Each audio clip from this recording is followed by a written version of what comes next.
This video is powered by the pros at Pascal Air Plumbing and Electric. Arkansas owned, Arkansas operated. GoPascal.com. Hey, Coach, we were just talking to the guys about improving three-point shooting, and Trevin said something about him just needing to shoot it. He said he's a very basket-minded guy. I'm just curious, is that something that you talked to him about? I mean, is there a balance? Because he was so effective around the rim, but obviously he's a guy who could help you from three. Yeah, I mean, I think the game will obviously open up once we start, playing games in November. But right now, especially behind closed doors in practice, I think that, it's physical. It's hard for guys to get feet set open threes with the way that we defend. And I think that in Europe, our competition was such that he was just so dominant around the rim that he really didn't take many threes. But I do think he's a guy that will take more than maybe what we've seen, to probably take more in a game than he actually does in practice. And certainly we feel like he's got the ability, to be a guy that'll knock down shots at a decent rate. Along those same lines, Jordan Walsh was the guy that was mentioned who could probably help from three as well. Just curious what you've seen from him post-Europe to now in that regard, and then just overall with his progression. Yeah, I mean, Jordan's, such a great athlete, and, he's tried to improve from his performance over in the 4 games overseas. And, he's continued, like a lot of young guys, just continue to try to get better with each passing day. Where do you think this team is better since you guys played your last game overseas? Wow, good question. I think we've improved kind of understanding second and third options on our offensive sets. But we're still, we'll go over there today and we'll get into our defensive stuff, and some of the things that we talked about on day one, we're still talking about today. Hand in the eyeball, no middle. I think that comes with having a really young team. I was just on the phone with Avery Johnson earlier today, and, he kind of asked about our guys and was asking about the age of them. And, wow, I haven't seen a team that you've ever coached this young. So with 6 freshmen, even TB, I mean, you're talking about a player's, just in his sophomore year. So we have a young team. We have a lot of new guys. We find ourselves repeating ourselves a lot in practice. We're not moving ahead maybe at the rate that I want to because of having to repeat things. So we got to move those we got to move the chains every week a little bit further. We can't keep staying where we are. And with that, when something gets taught, we got to take it from the chalkboard to the practice, to drills, to live action. It can't just go from the chalkboard to drills, and then when we go live, we fall back into other habits. We got to grow, and right now we need to see quicker growth now that we're into this 20-hour segment than maybe what we've seen in a shortened 4-hour segment that we've been in per week. Must it seem like your team got better defensively as the tour progressed, especially at the end, final game? What have you seen in terms of, carryover when you guys got back, and have you been able to build on that where there's more confidence in defense? Yeah, I think our defense for sure is probably ahead of our offense. It probably was overseas, Kevin. It probably still is today, but we still, like I said, got to have a little bit more patience with this group, maybe than some other groups. I mean, it's, when you have, Jalen Tate out there, or you have Jimmy Witt, or, those guys, they were basically 5th-year guys. And so you tell them once or twice and it gets implemented. Even, Justin Smith, with younger players and with a younger group and with a newer group, we're repeating ourselves a lot, more so than any team that I've ever coached. And so, like I said, with that comes a little bit of patience, and hopefully there'll be growth from, October to September to, we got to get a lot better than where we are. As a follow-up to that, you've always had a philosophy of not doing a lot of live 5-on-5 full contact. Does that change at all? Is that the philosophy no matter what, or does it change if you have this many newcomers and some of the hurdles you talked about? Yeah, I think what happens is you drill, then you go live, and if they lose that, whatever you want to say, execution, falling back into some habits that maybe we haven't taught, then you got to go back to the drills. And so I think it's up to the team how quickly you can get into live. And then is that live segment just an up and back? Is that live segment a segment where, you can go 3 or 4 trips up and down the floor? That'll depend on our execution and how much we're following scheme on both sides of the ball. And then, quite frankly, it depends on health. We probably not have had up to this point as full of roster as we have in the past. So durability, even little things like, we've had more common cold, common, sniffles and little thing. We've had more of that this year than I've ever had. And the weather hasn't changed. So I don't know how you get a cold when it's, 70 degrees and most perfect weather in the world, but we've had that. So you got to be available too, in order to move on with your team. You got to have available pieces and a full roster to be able to do that. But of that too, it sucks. Really? Have you been getting enough sleep, Scotty? Not really. I mean, nutrition, sleep pattern. It all matters. It all matters. You cannot blame it on the weather. Cannot have that. If I could, I'd like to take you. You taking enough vitamin C? I don't take any vitamins. That's a problem. I think I have a Coke for breakfast every morning. If I could take you back to like maybe your recruiting of AB. Do you remember like what your first impression was of him? And now that you've got him here, like what's it like to be around him and coach him on a daily basis? He's an awesome young man. I think everybody in the program, the way that he respects everyone, the way that he treats everyone, he's got a great demeanor about himself.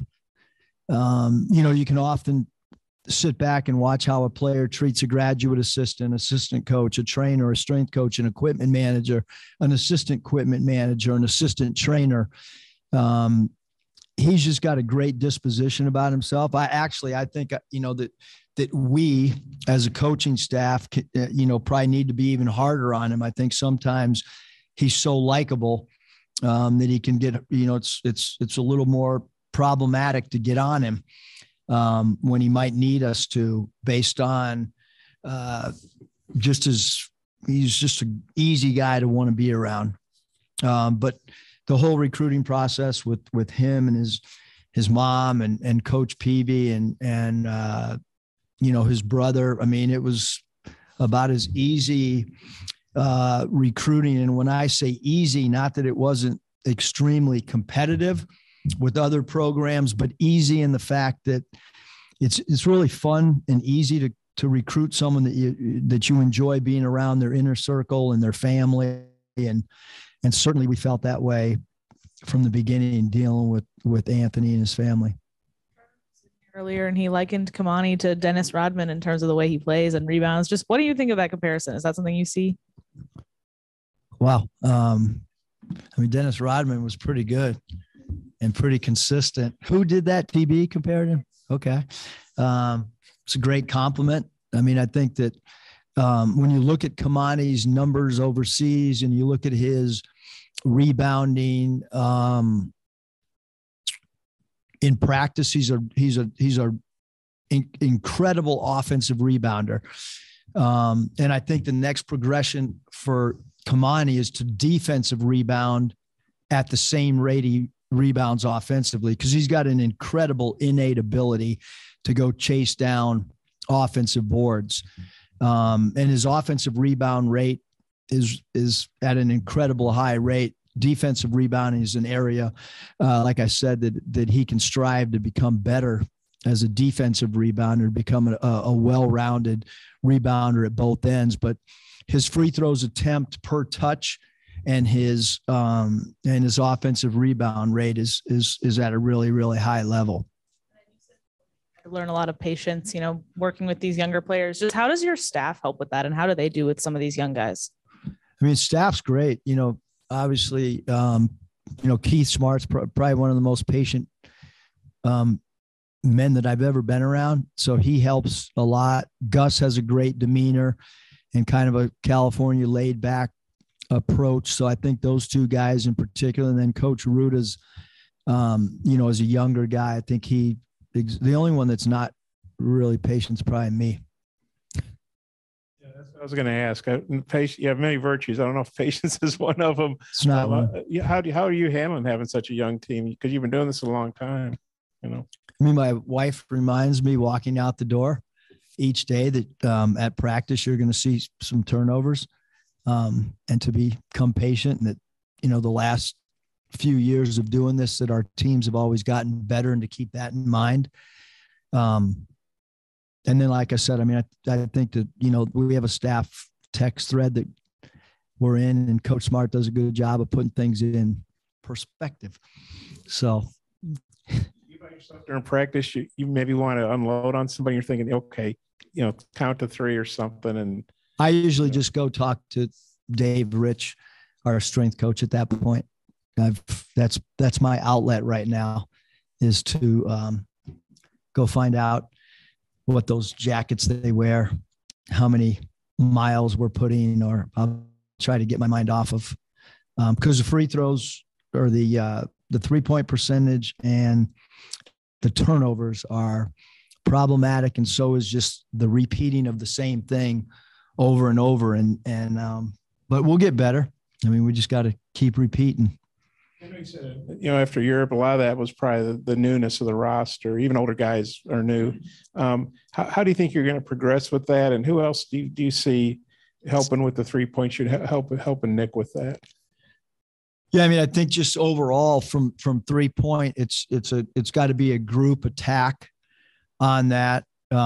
Hopefully teams won't defend like we do, which will also help on the way that we shoot threes. Like if teams try to zone us, I think we'll actually be a better 3-point shooting team. I think, the way that we play man to man, as we saw in year one, I mean, we led the nation in defending the 3. And so those same concepts we have guarding our own 3-point, we don't play segments where we play a zone.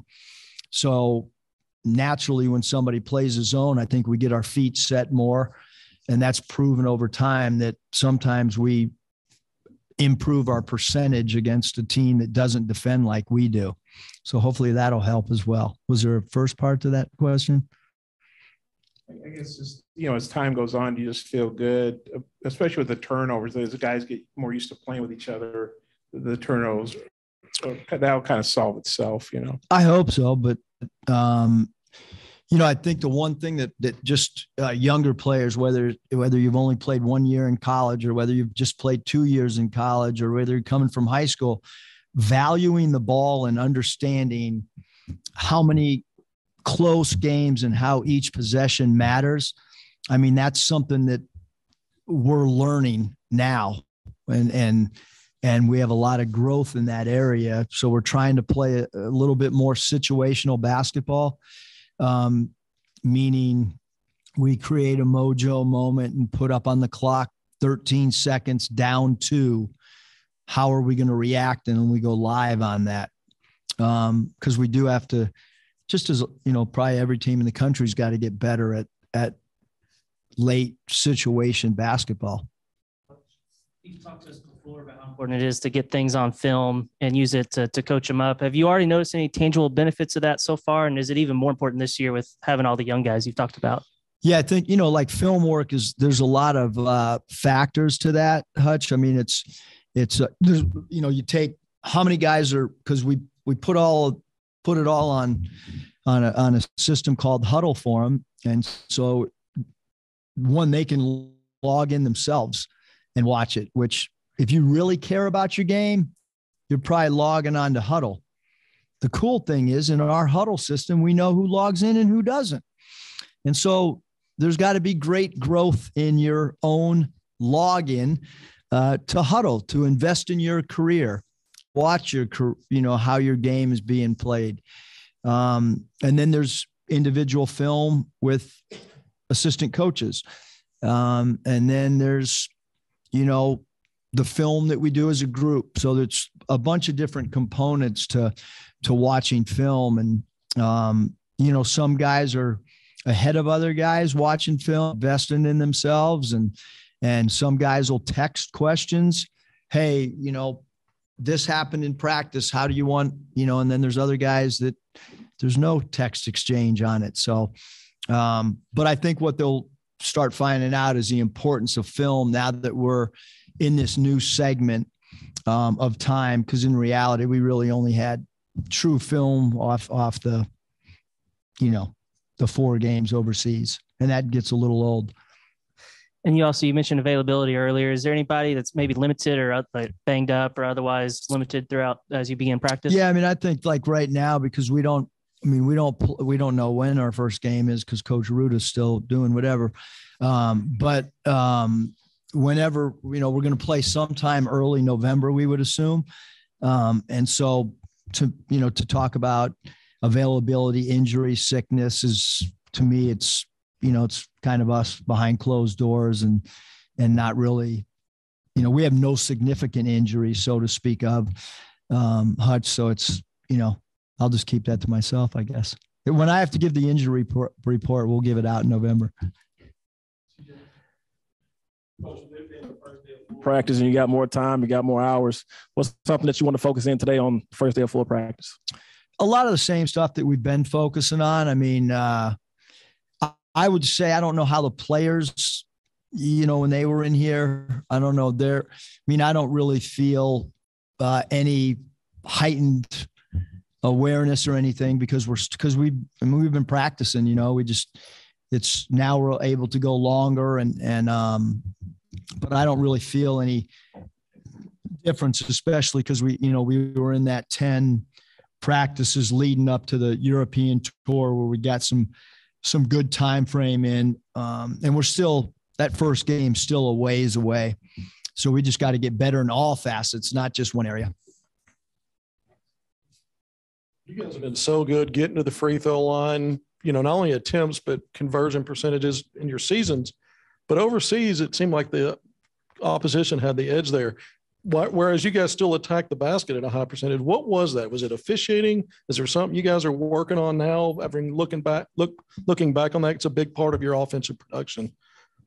I mean, I don't think Commissioner Sankey can find me for talking about the officials overseas, but we're gonna have the game is officiated overall different. I mean, if you've from coaching Venezuela or Dominican national team, the whistle's just different. They don't protect dribble drive attacks of the rim like they do in college basketball. So I think innately, but we got to get better at, last year we were a great cutting team. We had 2 or 3 guys, great cutters when they didn't have the ball in their hands. We had great dribble drive attack guys. So I think there's a whole bunch of things. I do think we'll be much better than we have been in the past, throwing the ball in the post and getting fouled. And now we just got to add the spacing to allow maybe a little bit more dribble drive attacks. I think when we played big, one of the areas to get better at is our big men in the dunker spots got to relocate out of dribble drive angles. And so that's been something that we've added maybe from the past. And if you get an offensive rebound, something the Spurs did really well with Ginobili is have a designated cutter off an offensive rebound. So that's something maybe that we're going to add that element that we haven't done in the past. So, but we'll get better at drawing fouls, I hope. I want to follow up real quick on something on offense. You probably have your best spoil of riches in terms of guys that can be primary handlers and set others up and maybe get score. It seems that way. Have you kind of sorted out how you're going to figure that out minutes wise and who's on the ball? And I don't think so. I mean, if you look back at like rotations and stuff, Kevin, I think if you go, where was Trey Wade as far as his rotation, the responsibilities, where was he in November? And then where was he against Gonzaga? All right, you're guarding Chet. You got to make a three in the corner when they don't want to guard you. And Timmy's standing in the lane and you're 35 feet wide open. You got to make that shot. And we are going to run a play for you because we know Timmy wants to stand in the lane and not come out and guard you. So the importance of maybe where Trey Wade was against, Speedy Claxton's team in Little Rock, and then where he was in San Francisco against Gonzaga altered drastically. Even the year before, you look at maybe where Devo's role was and Jay Will's role, their first 15 games as freshmen. Kind of bit minutes, but then they end up starting in the NCAA tournament, and Devo ends up hitting a humongous shot for us to advance. And their roles weren't like that. So I think that like where we are today, where we'll be in November, and I think it's our job as coaches to keep an open mind with guys that keep getting better and guys that have a feel for, hey, I got to get better in this aspect. And then they just keep getting better in November and December. So I don't ever want to be a coach that has something set rotation wise. I want the player's performance to dictate minutes and roles. We're overseas several times. You just spoke about how proud you were of Barry and just the way he was handling himself, not just on the floor, but I guess away from the floor too. Has he been that same guy since you guys got back, and you anticipate that maybe kind of continuing when practice starts? Absolutely. Before I left for Dallas, and I was lucky enough to be able to get over there in a quick manner, Barry was shooting. Sunday, I walked in to print my articles on MLB managers and leadership and trying to learn. And when I went to go print, I heard a ball bounce. It was Barry. So as much as we all want to support all of our athletic programs when they're playing, Barry's in here working. And I only use this example because he's not going home. He's not hanging out. He's in the gym. And he's grown as much as anybody in this program, where that leads role-wise or whatever. But from a culture standpoint, he's at the top of the list right now for coming in the morning. He doesn't come in at 10 in the morning. He's in here at 7.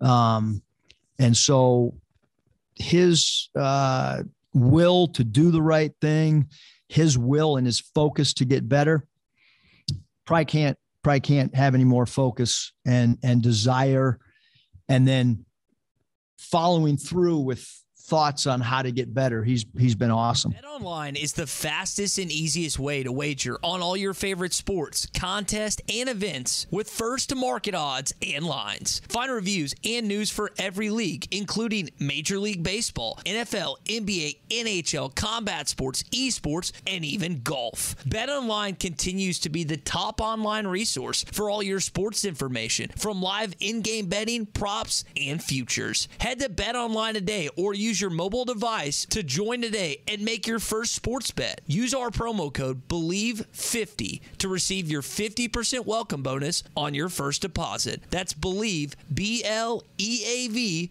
50. That's BELIEVE, BLEAV 50. Bet online, where the game starts.